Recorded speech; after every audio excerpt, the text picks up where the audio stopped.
New high school tests bring about new proposals. Good evening. This is CTV News. I'm Gina Barty. And I'm Sonia Srivastava. Glad to have you with us.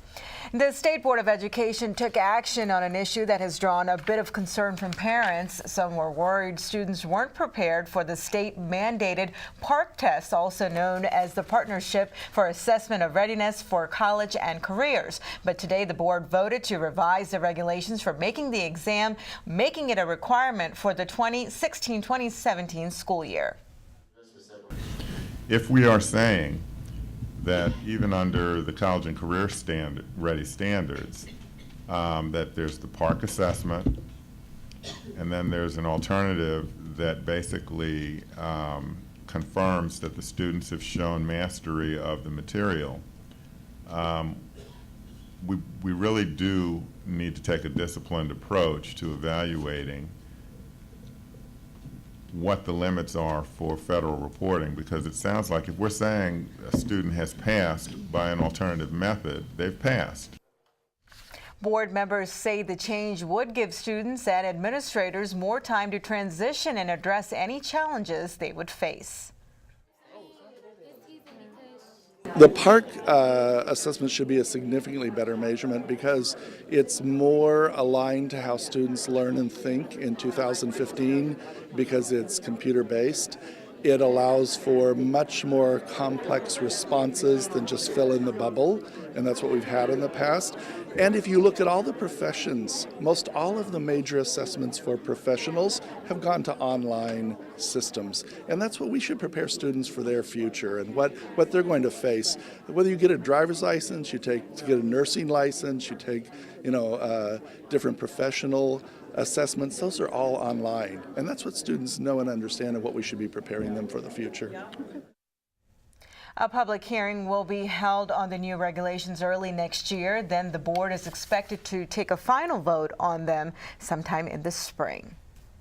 Maryland's projected budget shortfall for the next 2 years has inflated to more than $1 billion. According to the Board of Revenue Estimates, the state's income is falling short of previous projections. In a statement, Governor-elect Larry Hogan says the latest numbers are, quote, no surprise, but says the growing deficit does add to the challenge he faces when taking office in January.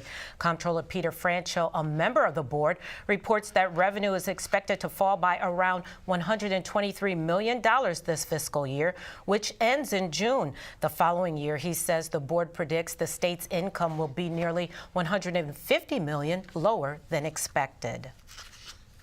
A district man is dead after his motorcycle collides with another vehicle in Bowie last night. Police say just before 6 p.m., 36-year-old Ali Blackshear of Northwest D.C. was traveling southbound on Laurel Bowie Road just south of Powder Mill Road. Authorities say Blackshear veered into an oncoming lane of traffic to avoid hitting a stopped car before colliding with a Honda CR-V that was heading northbound. When officers arrived on scene, they found him suffering from critical injuries. He was taken to a local hospital where he died. Anyone with information is asked to call the Collision Analysis Unit at 301-306-5640.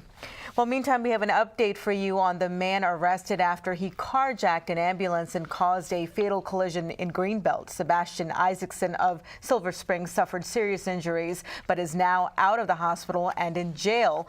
Isaacson is charged with carjacking, assault, and charges related to the incident. He stole a Branchville ambulance and struck 3 occupied vehicles on Greenbelt Road. Then he left the roadway and hit 9 additional cars before overturning the ambulance in a restaurant parking lot. 77-year-old Alvin Hargrave, the driver of the first car struck in a multi-vehicle collision, died in the hospital from his injuries. A 36-year-old pregnant woman was the passenger in the car and remains in stable condition. Now, police say the investigation will take several months to complete. Well, our region is gearing up for the big holiday exodus. A record number of Americans are expected to travel 50 miles or more between Christmas and New Year's. According to AAA Mid-Atlantic, some 98 million will drive, fly, or go by rail, and that's the highest number since 2001. Cheap gas prices are fueling the heavy road travel. The average price for a gallon of gas is $2.55. And with all that traffic, AAA offers this advice. If you're distracted, if you've been drinking, and remember how much the spirits count this time of year for many people. So you can't drive drunk, you can't drive distracted, and you can't drive drowsy. So driving, especially with your family in the car, has to be a top-of-the-mind issue. Towson says the big getaway day is December 24th. And you're watching CTV News. I'm Gina Barti. And I'm Sonia Shervas.